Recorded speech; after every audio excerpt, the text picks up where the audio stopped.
Hello friends, पिछले video में हम लोग न्यूट्रिशन मीडियम के 2 कंपोनेंट पढ़ चुके थे। आज हम लोग थर्ड से स्टार्ट करते हैं। थर्ड का नाम है विटामिन्स। नॉर्मली क्या होता है, प्लांट सेल्स हैं, जो भी विटामिन की ज़रूरत है उसको है वो उसका खुद सिंथेसिस कर सकती है, मतलब खुद उसका निर्माण कर सकती हैं। लेकिन प्लांट सेल अगर कल्चर हम लोग कर रहे हैं तो उसको हम लोगों को विटामिन देने की ज़रूरत पड़ती है। तो इसके लिए हम लोग क्या क्या दे सकते हैं, विटामिन B1 दे सकते हैं जिसको हम लोग थियामिन बोल रहे हैं। विटामिन B6 दे सकते हैं जिसका नाम है पायरिडोक्सिन। विटामिन B3 दे सकते हैं जिसको हम लोग निकोटिनिक एसिड बोल सकते हैं। इसके अलावा और भी ऐड कर सकते हैं, पैंटोथेनिक एसिड है, B5 जिसको बोल रहे हैं, बायोटीन है, विटामिन B7 है, folic acid, para amino benzoic acid, choline chloride, riboflavin, ascorbic acid. इसके अलावा मायो इनोसिटोल है 10 to 100 मिलीग्राम पर लीटर के कंसनट्रेशन में हम लोग एज ए विटामिन यूज़ कर सकते हैं। तो ये सब प्लांट सेल की ग्रोथ को इम्प्रूव करेंगे। उसके आगे है अगला कंपोनेंट पढ़ेंगे नंबर 4, जिसको हम लोग बोल रहे हैं ग्रोथ रेगुलेटर्स। अब ग्रोथ रेगुलेटर्स नॉर्मली हम लोग इनको प्लांट हार्मोन बोलते हैं। और प्लांट हार्मोन के बारे में आप लोगों को ख़ास बातें पता है कि ये बहुत कम क्वांटिटी के अंदर भी एक्टिव रहते हैं, और जहाँ पे ये प्रोड्यूस किए जाते हैं उससे कहीं दूसरी साइड के ऊपर ये एक्टिव होते हैं, वहाँ पे अपना फंक्शन करते हैं। तो प्लांट हार्मोन्स के नाम अपने को जैसे पता है, ऑक्सिन, साइटोकाइनिन, जिबरेलिन वगैरह, एब्सिसिक एसिड, इथाइलिन वगैरह। तो सबसे ज़्यादा जो यूज़ हो रहा है वो ऑक्सिन और साइटोकाइनिन को हम लोग सबसे ज़्यादा यूज़ कर पा रहे हैं। ठीक है, तो हम लोग इसमें पहला कंपोनेंट देख लेते हैं। ग्रोथ रेगुलेटर्स में ऑक्सिन के बारे में पढ़ लेते हैं। तो ऑक्सिन क्या है कि नॉर्मली ऑक्सिन के अंदर प्रॉपर्टी होती है सेल डिवीज़न को इंड्यूस करना, सेल इलोंगेशन करना, कोशिका दीर्घीकरण जिसको बोल रहे हैं, और फॉर्मेशन ऑफ कैलस। तो ये काम ऑक्सिन जनरली करता है। उसके अलावा ऑक्सिन राइजोजेनिक इफ़ेक्ट दर्शाता है। राइजोजेनिक इफ़ेक्ट का मतलब है एडवेंशियस रूट्स को इंड्यूस करता है, मतलब जो अपस्थानिक जड़ें हैं उनके निर्माण को ये प्रेरित करेगा। आगे अपन देखते हैं, अगर हम लोग ऑक्सिन को लो कंसंट्रेशन में यूज़ करते हैं तो ये एडवेंशियस रूट के फॉर्मेशन को प्रीडोमिनेट्स करता है, मतलब इंड्यूस करेगा। और अगर हायर कंसंट्रेशन में हम लोग ऑक्सिन यूज़ कर रहे हैं तो ये रूट फॉर्मेशन को रोकेगा और कैलस फॉर्मेशन को इंड्यूस करेगा। ठीक है, अब जो सबसे ज़्यादा यूज़ होने वाले जो ऑक्सिन हैं उनके नाम हम लोग देख लेते हैं। जैसे है अपने पास 2,4-D है, पूरा नाम यहाँ पे दिया गया है। 2,4-डाइक्लोरोफिनॉक्सी एसिटिक एसिड है। NAA नैप्थेलिन एसिटिक एसिड है। IAA indole acetic acid. IBA indole butyric acid. 2,4,5-T जिसको 2,4,5 ट्राइक्लोरोफिनॉक्सी एसिटिक एसिड हम लोग बोल रहे हैं। इसके अलावा पैराक्लोरोफिनॉक्सी एसिटिक एसिड भी हम लोग यूज़ करते हैं। ठीक है, यहाँ तक हो चुका है। अब ध्यान रखेंगे, अब इसके अलावा अपने पास साइटोकाइनिन जो दूसरा ग्रोथ रेगुलेटर है, जनरली इसका काम क्या है, सूट इंडक्शन करना, मतलब प्ररोग के निर्माण को ये प्रेरित करता है। अगर इसको हम लोग ऑक्सिन के साथ इसको यूज़ करते हैं तो ये सेल डिवीज़न को प्रमोट करता है। वैसे तो साइटोकाइनिन का ऑर्गेनोजेनेसिस के अंदर क्लियर रोल होता है वो बड फॉर्मेशन को स्टिमुलेट करते हैं, मतलब कली का निर्माण को प्रेरित करेंगे। और ख़ास बात क्या है, जो भी साइटोकाइनिन है वो राइजोजेनेसिस नहीं दर्शाते हैं, मतलब एडवेंशियस रूट्स के फॉर्मेशन को इंड्यूस नहीं करते हैं। ठीक है, यहाँ तक हो चुका है। कुछ एक नाम देख लेते हैं हम लोग जो सबसे ज़्यादा यूज़ होने वाले जो साइटोकाइनिन हैं। सबसे पहले देख रहे हैं हमें BAP है, 6-बेंजील अमीनोप्यूरिन है। इसके अलावा काइनेटिन, जियाटिन, आइसोपेंटेनाइल एडेनिन है। ये सब हम लोग यूज़ कर सकते हैं। ठीक है, हो चुका है यहाँ तक। अच्छा, इसके अलावा अपने पास कुछ रिसेंटली डिस्कवर्ड साइटोकाइनिन भी हैं जिनका नाम है जैसे DPU है, NN डाइफिनाइल यूरिया, थाइडाइएजिरोन है। इसके अलावा CPPU है जिसको हम लोग N2-chloro-4 प्यूरिडाइल एन फिलाइन यूरिया हम लोग बोलते हैं। ठीक है, तो ये साइटोकाइनिन है, या फिर डाइफिनाइल के जो भी डेरिवेटिव हैं वो एज ए साइटोकाइनिन हम लोग यूज कर सकते हैं, क्योंकि उनमें साइटोकाइनिन एक्टिविटी होती है। अब हम लोग और देख लेते हैं, इसके अलावा ऑक्सिन और साइटोकाइनिन के अलावा अपने पास दूसरे ग्रोथ रेगुलेटर्स भी होते हैं, जैसे जिब्रेलिन, एब्सिसिक एसिड और इथाइलिन। अब जिब्रेलिन क्या करते हैं, जनरली ये यंग पार्ट है पौधे के, जैसे अनओपन लीव्स होती हैं, एक्टिव बर्ड्स होती है, रूट टिप्स या फिर एम्ब्रियोज, उनके अंदर इसका निर्माण ज़्यादा होता है जिब्रेलिन का। ठीक है, तो जिब्रेलिन प्लांट रीजनरेशन में जनरली यूज़ होता है। GA3 है जो जिब्रेलिन का एक टाइप है, वो मेरिस्टेम कल्चर में कुछ स्पीसीज़ में हम लोग यूज़ करते हैं। सामान्यतः क्या होता है, जिब्रेलिन रूट के साथ एडवेंचर्स रूट के साथ साथ शूट फॉर्मेशन को भी इनहिबिट करते हैं, मतलब संदमित करते हैं, इनका निर्माण रोकेंगे। ठीक है, और अब हम लोग देखते हैं एब्सिसिक एसिड। तो एब्सिसिक एसिड क्या है, जनरली ये ग्रोथ इनहिबिटर का काम करता है, और जो डिफ़िकल्ट कंडीशंस हैं, मतलब अनफेवरेबल कंडीशन है, उस टाइम पे पौधे के अंदर इसका फॉर्मेशन होता है ज़्यादातर। ठीक है, और एब्सिशन मतलब जो भी पौधे में एजिंग या फिर जीनता का जो भी लक्षण आ रहा है, उसके टाइम पे ये ज़्यादा फेवरेबल इफ़ेक्ट दर्शाता है उसके ऊपर, मतलब जैसे पत्तियों का गिरना, ये सब जो भी लक्षण आ रहे हैं वो एब्सिसिक एसिड उस टाइम पे ज़्यादा बनता है। इथाइलिन है, इथाइलिन एक गैसेस हार्मोन है, तो इसका प्रैक्टिकली यूज़ करना काफ़ी डिफ़िकल्ट रहता है। तो इसके लिए क्या है, अभी रिसेंट में एक डिस्कवरी हुई है 2-क्लोरोएथेन फॉस्फोरिक एसिड। तो ये प्रोडक्ट क्या है, पाउडर फॉर्म के रूप में हम लोग यूज़ करते हैं। तो ये क्या करेगा, टिश्यू को पेनिट्रेट करेगा और वहाँ से इथाइलिन को रिलीज़ करेगा। सही है, तो इथाइलिन यूज़ करना आसान हो गया। नंबर 5 कंपोनेंट देखेंगे हम लोग, ऑर्गेनिक सप्लीमेंट। ऑर्गेनिक सप्लीमेंट में पहला हम लोग देख रहे हैं ऑर्गेनिक नाइट्रोजन। अब वैसे तो जो भी प्लांट सेल हम लोग कल्चर कर रहे हैं, जिनका संवर्धन कर रहे हैं, तो वो सारे अमीनो एसिड जो भी उनको ज़रूरत है उसका फॉर्मेशन या फिर उसको खुद सिंथेसिस कर सकती हैं। परंतु अगर हम लोग बाहर से और ऑर्गेनिक नाइट्रोजन के रूप में हम लोग अमीनो एसिड देना चाहें तो वो पौधे के लिए बेनिफिशियल रहेगा, फ़ायदा रहेगा। तो इसके लिए हम लोग ग्लूटामिन, एस्पार्जिनिन या फिर न्यूक्लियोटाइड के रूप में हम लोग एडेनिन, इस टाइप से ये संवर्धन माध्यम में या न्यूट्रिशन मीडियम में प्रोवाइड करवा सकते हैं। ठीक है, और इसके अलावा अपने पास क्या है, हम लोग यूज़ कर सकते हैं सेल कल्चर के लिए कैसिन हाइड्रोलाइसेट या फिर विटामिन फ्री कैसेमिनो एसिड, जिसको हम लोग 0.2 से 1 ग्राम पर लीटर के हिसाब से यूज़ करेंगे।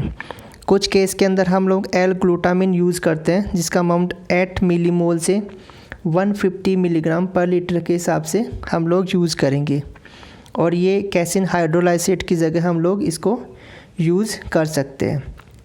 अब जो भी अमीनो एसिड हम लोग न्यूट्रिशन मीडियम में डाल रहे हैं, मिला रहे हैं, तो उसका एक निश्चित अमाउंट होना चाहिए, क्योंकि अगर हम लोग ज़रूरत से ज़्यादा अमाउंट मिला देते हैं तो ये ग्रोथ को कम कर सकता है, जो भी वृद्धि हो रही है कल्चर सेल्स की उसको कम कर सकता है। तो इसके लिए हमने अमाउंट फिक्स कर रखा है कि कौन सा अमीनो एसिड कितनी मात्रा में मिलाया जाए। ठीक है, तो यहाँ पे कुछ एग्जांपल्स हैं, जैसे ग्लाइसिन है, और जो भी मात्रा ब्रैकेट में दी गई है मिलीग्राम पर लीटर के हिसाब से, तो ग्लाइसिन को 2 मिलीग्राम पर लीटर के हिसाब से, एस्पैराजिनिन को 100 milligram per litre, tyrosine 100 milligram per litre, arginine है 10 मिलीग्राम पर लीटर, सिस्टीन है 10 मिलीग्राम पर लीटर के हिसाब से हम लोग यूज कर सकते हैं। ठीक है, तो ये इनका फिक्स अमाउंट हो गया। इससे कम ज़्यादा अगर हम लोग करते हैं तो वो नुकसानदायक होता है। ठीक है, इसके अलावा अपने पास एक कंपाउंड है एडेनिन सल्फेट, जिसका 2 से 120 मिलीग्राम पर लीटर के हिसाब से अगर हम लोग यूज़ करते हैं तो वो मॉर्फोनोजेनेसिस, मतलब कायांतरण वाला जो प्रोसेस है, अंगों के अंदर रूपांतरण हो रहा है, उसको प्रमोट करता है। तो ये ऑर्गेनिक नाइट्रोजन के रूप है। इसके अलावा अपने पास से ऑर्गेनिक सप्लीमेंट में हम लोग ऑर्गेनिक एसिड भी यूज़ करेंगे। तो देखिए जो भी प्लांट सेल्स हैं वो ऑर्गेनिक एसिड्स को यूटिलाइज करने में सक्षम नहीं होती, उसको यूज़ नहीं कर सकती है, ठीक है, एज ए कार्बन सोर्स के रूप में। तो अपने को क्या करना था, जो भी जैसे TCA साइकिल के अंदर अपने जो भी एसिड बनते हैं जैसे सिट्रेट, मैलेट, सक्सीनेट, तो ये हम लोग क्या है अमोनियम मतलब नाइट्रोजन सोर्स के रूप में हम लोग न्यूट्रिशन मीडियम में मिलाएंगे। तो ज़्यादातर जो भी सेल्स हैं वो 10 मिलीमोल के हिसाब से एसिड कंसंट्रेशन को टॉलरेट कर सकती हैं, वहाँ तक उसको कोई नुकसान नहीं है। मतलब इन एसिड की अगर हम लोग 10 मिलीमोल की कंसंट्रेशन की मात्रा मिलाते हैं तब तक जो भी सेल हम लोग कल्चर करें उनको कोई नुकसान नहीं है। इसके अलावा पायरुवेट का यूज कर सकते हैं। पायरुवेट को अगर हम लोग डालेंगे तो वो ग्रोथ ऑफ सेल्स को इम्प्रूव करेगा, ठीक है। तो ये सब हम लोग ऑर्गेनिक एसिड के हिसाब से मिला सकते हैं। इसके अलावा अपने पास है एंटी ब्राउनिंग कंपाउंड्स, तो ये थोड़ा इम्पोर्टेंट है, पहले समझेंगे एंटी ब्राउनिंग क्या है और कैसे इसको हम लोग ठीक कर सकते हैं। अब देखो कई प्लांट्स में क्या होता है, फिनोलिक कंपाउंड्स मौजूद होते हैं, मतलब फिनोल से बने हुए या उसके डेरिवेटिव। जब भी अगर कोई पादप उत्तक में इंजरी हो जाती है, क्षति हो जाती है, जैसे हम लोग ये कब हो सकता है, विशेष रूप से जब हम लोग कल्चर करते हैं तो उस टाइम पे पादप को हम लोग कटाई छटाई करते हैं, उसका डिसेक्शन करते हैं, तो उस टाइम पे पादप का कोई टिश्यू या उत्तक क्षतिग्रस्त हो सकता है। तो उस टाइम पे क्या होगा, जो भी टिश्यू के अंदर पॉलीफिनोल या फिनोलिक कंपाउंड है तो उनका ऑक्सीडेशन स्टार्ट हो जाएगा और इसके लिए पॉलीफिनोल ऑक्सीडेजेज एंजाइम वहाँ पे एक्टिव हो जाते हैं। तो जिससे क्या होगा, जो भी टिश्यू है या उत्तक है वो ब्राउन या ब्लैक कलर के अंदर बदल जाएगा। और ये जो भी ऑक्सीडेशन के फलस्वरूप जो भी प्रोडक्ट बनेंगे वो क्या करेंगे कि पादप को वृद्धि करने के लिए जो एंजाइम चाहिए उनकी एक्टिविटी को कम कर देंगे। जो भी हमने सैंपल ले रखा है, जिस भी पादप भाग को हम लोग उगा रहे हैं, संवर्धन कर रहे हैं, उसको ख़त्म कर देंगे। टिश्यू है या फिर कल्चर मीडिया जो भी हमने बना रखा है वो डार्क कलर का हो जाएगा, ठीक है। तो इस टाइप से बहुत सारे नेगेटिव इफ़ेक्ट हम लोग देखेंगे। तो इस चीज़ से बचने के लिए अपने को क्या करना है, एक्टिवेटेड चारकोल हम लोग यूज़ करते हैं, ठीक है। तो जनरली एक्टिवेटेड चारकोल को हम लोग पहले क्या करते हैं, जनरली एसिड वॉश करते हैं, मतलब एसिड से इसको धोते हैं, उसके बाद इसको न्यूट्रलाइज करते हैं, ठीक है। और 0.2 से 3% की कंसंट्रेशन में हम इसको न्यूट्रिशन मीडियम में यूज़ करते हैं, ठीक है। तो इससे क्या है कि जो भी ये फिनोलिक कंपाउंड है, एंटी ब्राउनिंग जो भी इफ़ेक्ट है वो कम हो जाएगा। क्यों? क्योंकि एक्टिवेटेड चारकोल क्या करता है, जो भी विषैले ब्राउन या ब्लैक कलर के वर्णक हैं उनको एब्जॉर्ब कर लेता है, तो जिससे टिश्यू के ऊपर ये ब्राउन या ब्लैक कलर दिखाई नहीं देगा, ठीक है। और साथ में क्या करता है, ये जो भी विषैले पदार्थ हैं उनके द्वारा जो भी विषैलापन उत्पन्न हो रहा है, टॉक्सिसिटी जिसको बोल रहे हैं, तो ये उसको भी कम करता है, जिससे आराम से कल्चर के अंदर जो भी सेल्स हैं वो ग्रोथ कर पाएंगी। अब एक्टिवेटेड चारकोल के अलावा हम लोग क्या यूज़ कर सकते हैं, इसके अलावा अपने पास है पॉलीविलाइन पायरोलिडोन, जिसको 250 से हम लोग 1000 मिलीग्राम पर लीटर के हिसाब से, सिट्रिक एसिड है और एस्कॉर्बिक एसिड है, तो 100 मिलीग्राम पर लीटर के हिसाब से दोनों को यूज़ करेंगे। थायोयूरिया है और L-सिस्टीन है, ये भी हम लोग यूज़ कर सकते हैं, ठीक है। इसके अलावा अपने पास एक फ्लोरोग्लुकिनोन नाम से एक फिनोलिक कंपाउंड है, जो कभी कभी हम लोग इंडोल एसिटिक एसिड ऑक्सीडेज मतलब IAA ऑक्सीडेज एंजाइम को इनहिबिट करने के लिए इसको यूज़ करते हैं। और वो एंजाइम क्या करता है, ये है IAA का ब्रेक डाउन करता है। तो अगर अपने को, अब देखो इसको समझो, IAA क्या है, ऑक्सीजन का एक रूप है और ऑक्सीजन पौधे की ग्रोथ के लिए ज़रूरी है। तो अपने को क्या है, IAA को ब्रेक डाउन होने से बचाना है, ठीक है। तो अब अपने क्या करेंगे,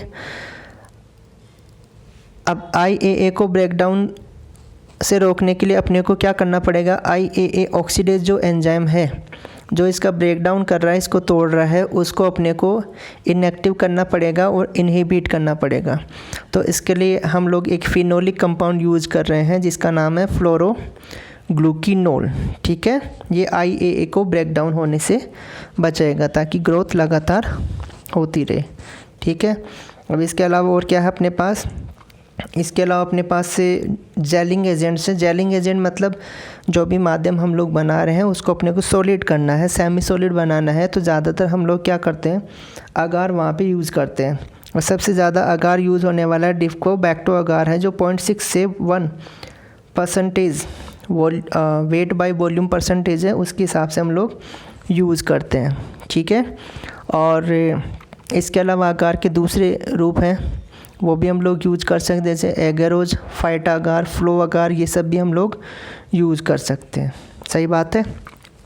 अब देखो, अगार यूज़ करने से पहले अपने को क्या करना है, एक प्रोसीजर अपनाना है। सबसे पहले अगार को हम लोग डबल डिस्टिल वाटर में हम लोग वॉश करेंगे 24 घंटे के लिए। अब आपने डिस्टिल वाटर का नाम सुन रखा है, अब ये डबल डिस्टिल वाटर क्या है, देखो डिस्टिल वाटर बनाने के लिए हम लोगों को पहले वाटर को बॉईल करना पड़ता है, उसके बाद उसका कंडेंसेशन मतलब उसको संघनन किया जाता है। तो ये एक प्रोसेस होता है, उसके बाद डिस्टिल वाटर बनता है। तो ये प्रोसेस अगर हम लोग 2 बार कर रहे हैं, ठीक है, यही प्रोसेस, तो अब इसको हम लोग बोलेंगे डबल डिस्टिल वाटर। ठीक है, तो डबल डिस्टिल वाटर के अंदर हम लोग 24 घंटे के लिए इसको वॉश करेंगे। उसके बाद इसको एथेनॉल से धोना है और उसके बाद 24 घंटे के लिए 60 डिग्री सेंटीग्रेड पे इसको ड्राई करना है। ठीक है, तो ये इस टाइप से हम लोग अगार, इस टाइप से बना हुआ अगार हम लोग यूज़ करेंगे। अब देखिए अगार हम लोग यूज़ क्यों कर रहे हैं, इसका क्या फ़ायदा है। तो देखो, पहली बात तो है अगार क्या करता है कि जो भी मीडियम में हमने कंपोनेंट डाले हैं उनके साथ रिएक्शन नहीं करता है। ठीक है, तो मतलब उनमें कोई चेंजेस नहीं आएगा और कोई भी एक्स्ट्रा प्रोडक्ट नहीं बनेगा जो नुकसानदायक हो सके। उसके अलावा क्या है, प्लांट एंजाइम है वो अगार को डाइजेस्ट नहीं करते, तो अगार पे इसका कोई इफ़ेक्ट नहीं पड़ेगा और वह आराम से अपना काम करता रहेगा। साथ में अगर अपने पास टेम्परेचर का वेरिएशन चल रहा है, तापमान ऊपर नीचे हो रहा है, तो भी अगार वहाँ पे स्टेबल बना रहेगा, स्थायी बना रहेगा, उसको कोई नुकसान नहीं होगा।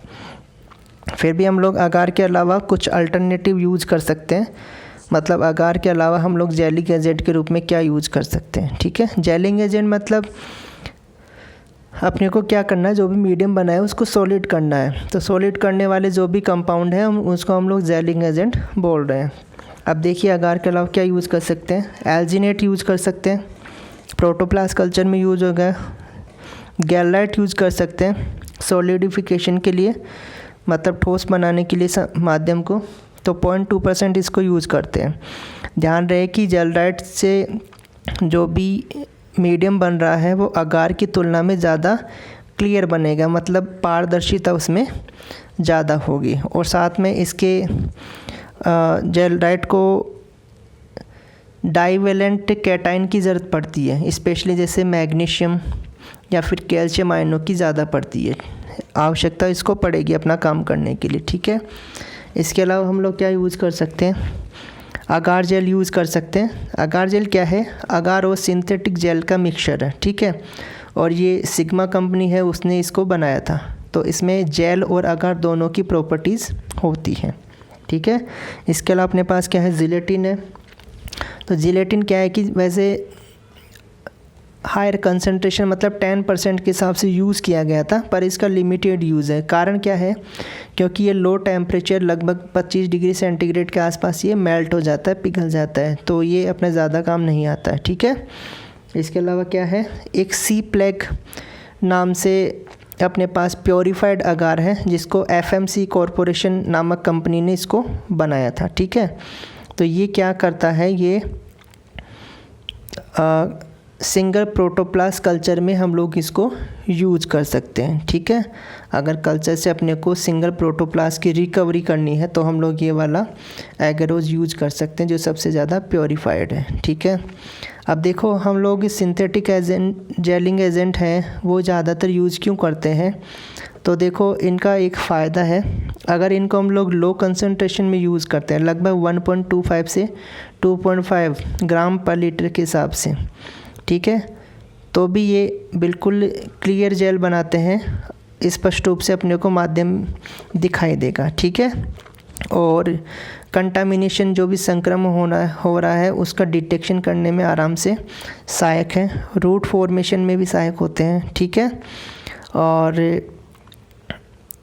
वैसे तो आगार के ऊपर एक्सप्लांट अच्छे से ग्रो करता है, फिर भी जैसे दूसरे सपोर्टिंग एजेंट हैं वो भी हम लोग यूज़ कर सकते हैं, और वो यूज़ किस हिसाब से करेंगे, हम लोग टिश्यू और उसकी जाति जो भी उत्तक हमने लिया है और जिस भी जाति का प्लांट लिया है उसके हिसाब से हम लोग ये कंपोजिशन चेंज कर सकते हैं कि अपने को अगार यूज़ करना है या फिर कोई दूसरा जेलिंग एजेंट यूज़ करना है। ठीक है, और लास्ट में देखो हम लोग थोड़ा और पढ़ लेते हैं, एक पीएच का अपने को स्पेशली ध्यान रखना पड़ता है।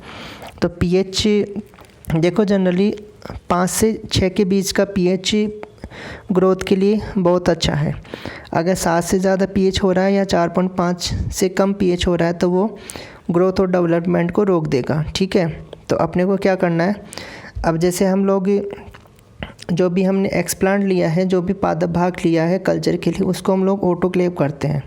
ठीक है, ऑटोक्लेव से हम लोग उसको स्टरलाइज करते हैं।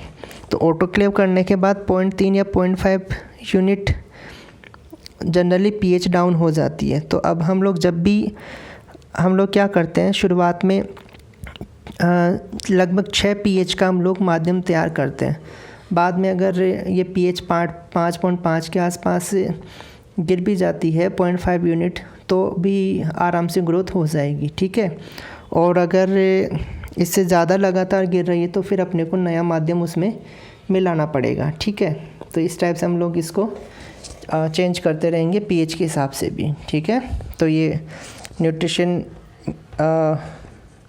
जो भी मीडियम है उसका पार्ट ये ख़त्म हो चुका है। अभी के लिए धन्यवाद।